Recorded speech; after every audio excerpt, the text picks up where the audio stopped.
ನಮಗೆ ಈ ಒಂದು ಮಳೆಯ ಕಾರಣದಿಂದ ಮತ್ತು ವಾತಾವರಣದಲ್ಲಿ ಆದಂಥ ಬದಲಾವಣೆಯಿಂದ ಜಮಖಂಡಿ ಆಯಿತು ಮತ್ತು ಜಿಲ್ಲೆಯಾದ್ಯಂತ ಸ್ವಲ್ಪ ಈ ಜ್ವರದ ಲಕ್ಷಣಗಳಿರ್ತಕ್ಕಂಥ ಚಿಕಿತ್ಸೆಗೆ ಬರ್ತಕ್ಕಂಥ ರೋಗಿಗಳ ಸಂಖ್ಯೆ ಹೆಚ್ಚಿಗೆ ಆಗಿರೋದನ್ನು ನಮಗೆ ತಾಲೂಕು ವೈದ್ಯಾಧಿಕಾರಿಗಳು ಮತ್ತು ನಮ್ಮ ಇವನ್ ಉಪವಿಭಾಗದ ಉಪವಿಭಾಗ ಮಟ್ಟದ ಆಸ್ಪತ್ರೆಯ CM ಅವರು ಮತ್ತು ಬೇರೆ ತಾಲೂಕು ಮಟ್ಟದ ಆರೋಗ್ಯಾಧಿಕಾರಿಗಳು ಕೂಡ ಈಗ ಈ ವಿಷಯವನ್ನು ನಮ್ಮ ಗಮನಕ್ಕೆ ತಂದಿರ್ತಾರೆ. ಇಲ್ಲಿ ಮುಖ್ಯವಾಗಿ ಕಂಡುಬರುವ ರೋಗ ಲಕ್ಷಣಗಳು ಏನಪ್ಪಾ ಅಂದರೆ ಡೆಂಗ್ಯೂ ರಿಲೇಟೆಡ್ ಇದಾವೆ. ಬಟ್ ಡೆಂಗ್ಯೂ ಅನ್ನೋದನ್ನು ನಮಗೆ ಜಿಲ್ಲಾ ಮಟ್ಟದಲ್ಲಿ ಏನು ಒಂದು ಫೈನಲ್ ಟೆಸ್ಟ್ ಮಾಡ್ತಾರೆ ಆ ಒಂದು ವರದಿಯೊಳಗೆ ಯಾವುದೂ ಕೂಡ ಅಧಿಕೃತವಾಗಿ ಇನ್ನೂ ನಮಗೆ ಯಾವುದೇ ಮಾಹಿತಿ ಸಿಕ್ಕಿಲ್ಲ. ಆದರೆ ಇಲ್ಲಿ ತಾತ್ಕಾಲಿಕವಾಗಿ ಏನಂದರೆ ನಾವು ಪ್ರಾವಿಷನಲ್ ಟೆಸ್ಟ್ ಮಾಡಿರ್ತೀವಿ ತಾತ್ಕಾಲಿಕವಾಗಿ. ಆ ಟೆಸ್ಟಲ್ಲಿ ಅಂತಹ ಒಂದು ಸಿಂಪ್ಟಮ್ಸ್ ಇರೋದನ್ನು ಕಂಡು ಬರ್ತಾ ಇದ್ದಾವೆ.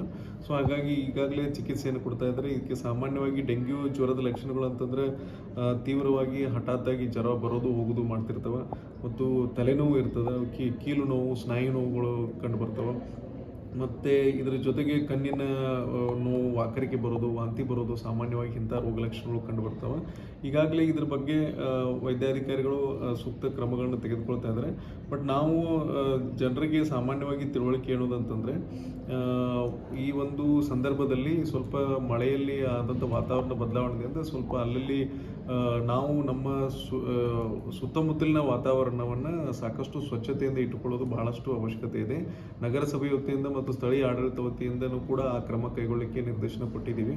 ಅದರ ಜೊತೆಗೆ ಕೂಡ ಸಾರ್ವಜನಿಕರು ಕೂಡ ಇದರ ಬಗ್ಗೆ ನಮಗೆ ಸಹಕಾರ ಕೊಟ್ಟು ಅವರು ಕೂಡ ತಮ್ಮ ಮನೆಯ ಸುತ್ತಮುತ್ತಲಿನ ವಾತಾವರಣವನ್ನು ಸ್ವಚ್ಛವಾಗಿ ಇಟ್ಕೊಂಡ್ರೆ ಮತ್ತು ಅಲ್ಲಲ್ಲಿ ನೀರು ಸಂಗ್ರಹವಾಗಿರ್ತಕ್ಕಂಥ ತೊಟ್ಟಿಗಳು, ಟೈರ್ಗಳು ಎಲ್ಲೆಲ್ಲಿ ಇರ್ತಾವೆ ಅವನ್ನೆಲ್ಲ ಕಾಲಕ್ಕೆ ಏನು ಮಾಡಬೇಕಾಗ್ತದೆ, ಎಲ್ಲನೂ ಕೂಡ ಕೆಲವೊಂದು ಸಾರ್ವಜನಿಕ ಸ್ಥಳದಲ್ಲಿ ಇರ್ತವೆ, ಕೆಲವೊಂದು ಮನೆಗಳಲ್ಲಿ ಇರ್ತವೆ, ಕೆಲವೊಂದು ಮನೆಯ ಕಂಪೌಂಡ್ ಗೋಡೆಗಳಲ್ಲೂ ಕೂಡ ಇಂಥವೆಲ್ಲ ಇರ್ತವೆ, ಮನೆಯ ಮೇಲ್ಮಹಡಿಯಲ್ಲಿ ಕೂಡ ಇರುವಂಥ ಸಾಧ್ಯತೆಗಳಿರ್ತವೆ.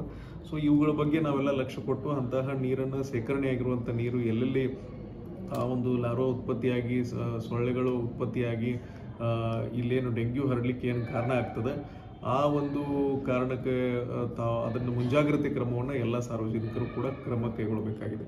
ಇದರ ಜೊತೆಗೆ ಸಾಮಾನ್ಯವಾಗಿ ಮನೆಯಲ್ಲಿ ಇದ್ದಾಗ ಮತ್ತು ಹೊರಗಡೆ ಇದ್ದಾಗ ಸಾಧ್ಯವಾದಷ್ಟು ಮಟ್ಟಿಗೆ ಉದ್ದ ತೋಳಿನ ಬಟ್ಟೆ ಆಗಿರ್ಬೋದು ಅಥವಾ ಪ್ಯಾಂಟ್ ಪೂರ್ಣ ಪ್ರಮಾಣದ ಬಟ್ಟೆಗಳನ್ನು ಧರಿಸಿಕೊಂಡಿರಬೇಕು.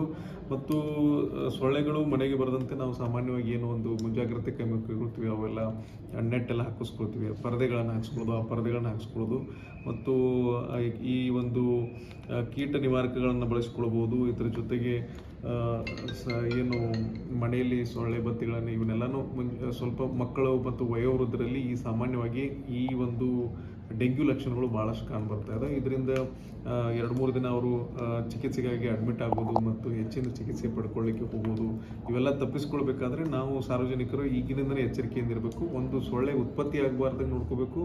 ಉತ್ಪತ್ತಿ ಆಗಿದ್ದರೂ ಅದರ ನಂತರದ ಇದ್ರೊಳಗಂದ್ರೆ ಮನೆಯಲ್ಲಿ ಪ್ರವೇಶ ಆಗಬಾರ್ದಂಗೆ ನೋಡ್ಕೊಳ್ಳಿಕ್ಕೂ ಕೂಡ ಸಾಮಾನ್ಯವಾಗಿ ನಾವು ಕ್ರಮ ಕೈಗೊಳ್ಳಬೇಕು. ಅದರ ಜೊತೆಗೆ ಹೆಚ್ಚಿನ ಬಟ್ಟೆಯನ್ನು ಧರಿಸುವ ವಿಧಾನಗಳ ಮೂಲಕನೂ ಕೂಡ ನಾವು ಇದನ್ನು ನಿಯಂತ್ರಿಸಿಕೊಳ್ಬೋದು. ಒಟ್ಟಾರೆಯಾಗಿ ಈ ಒಂದು ಈ ಸಂದರ್ಭದಲ್ಲಿ ಹೆಚ್ಚಿನ ಜಾಗೃತಿಯಿಂದ ಸಾರ್ವಜನಿಕರು ಇರಬೇಕು. ಆ ಮೂಲಕ ತಮ್ಮ ಮನೆಯಲ್ಲಿರ್ತಕ್ಕಂಥ ವಯೋವೃದ್ಧರು ಮತ್ತು ಇವರದು ಮಕ್ಕಳ ಆರೋಗ್ಯದ ಬಗ್ಗೆ ಹೆಚ್ಚಿನ ಕಾಳಜಿ ವಹಿಸಬೇಕಂತ ನಾವು ಕೇಳ್ಕೊಳ್ತೀವಿ. ಈಗಾಗಲೇ ಈ ರೋಗ ಲಕ್ಷಣದ ಸಾಕಷ್ಟು ಜನ ಚಿಕಿತ್ಸೆಯನ್ನು ಪಡ್ಕೊಳ್ತಾ ಇದ್ದಾರೆ. ಬಟ್ ಅವು ಯಾವ ಕೂಡ ಕನ್ಫರ್ಮೇಟರಿ ಟೆಸ್ಟ್ ಅಂತೇನೋ ಕನ್ಫರ್ಮೇಟರಿ ಟೆಸ್ಟಲ್ಲಿ ಆಗಿಲ್ಲ. ಬಟ್ ಆಯಾ ರೋಗ ಲಕ್ಷಣಗಳು ಕಂಡು ಬರ್ತಾ ಇದ್ದಾವೆ. ಮತ್ತು ಇದರಲ್ಲಿ ಸಾಮಾನ್ಯವಾಗಿ ಒಂದು ಸಾರ್ವಜನಿಕರು ಏನು ತಪ್ಪು ಮಾಡ್ತಿರ್ತಾರೆ ಅಂದರೆ ಸೆಲ್ಫ್ ಮೆಡಿಕೇಶನ್ ಅಂತ ಕರಿತೀವಿ. ಏನಾದರೂ ಸ್ವಲ್ಪ ಜ್ವರ ಬಂದರೆ ನಾವೇ ಹೋಗಿ ಔಷಧಿ ಅಂಗಡಿಗೆ ಹೋಗಿ ಒಂದು ಯಾವುದೋ ಗುಳಿಗೆ ತೊಗೊಂಡ್ಬಂದು ರೆಸ್ಟ್ ತೊಗೊಳಕ್ಕೆ ಪ್ರಯತ್ನ ಮಾಡ್ತೀವಿ. ಬಟ್ ಇದರಿಂದ ಅದು ಗುಣ ಆಗೋದಿಲ್ಲ. ಸರ್ಕಾರಿ ಆಸ್ಪತ್ರೆಯಲ್ಲಿ ಇದ್ರ ಬಗ್ಗೆ ಈಗಾಗಲೇ ಚಿಕಿತ್ಸೆ ಇರ್ತದೆ.